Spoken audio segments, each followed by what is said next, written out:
ఒకప్పుడు గాలి మరియు సూర్యుడు మధ్య ఒక వాదన జరిగింది. నేనే బలవంతుడు అని గాలి గర్వంగా చెప్పింది.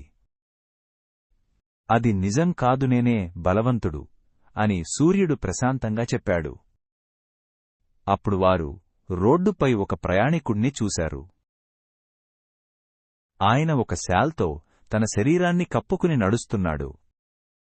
ఈ ప్రయాణికుడి శాల్ను ఎవరు తీసిపడేయగలరో వారు బలవంతుడు అని ఇద్దరూ నిర్ణయించుకున్నారు. మొదట గాలి ప్రయత్నించింది. గాలి చాలా బలంగా ఊదింది, ఇంకా బలంగా, ఇంకా బలంగా. కాని గాలి ఎంత బలంగా ఊదితే ప్రయాణికుడు అంత గట్టిగా తన షాల్ను పట్టుకున్నాడు. గాలి అలసిపోయింది, కాని షాల్ మాత్రం తీసుకోలేకపోయింది. ఇప్పుడు సూర్యుడి వంతు వచ్చింది. సూర్యుడు మెల్లగా చిరునవ్వు చిందించాడు.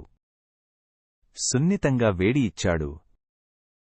ఆ వేడిని అనుభవించిన ప్రయాణికుడు నెమ్మదిగా తన శాల్ను సడలించాడు. కొద్దిసేపటికి షాల్ను పూర్తిగా తీసేసి పక్కన పెట్టేశాడు. ఇలా సూర్యుడు విజయం సాధించాడు.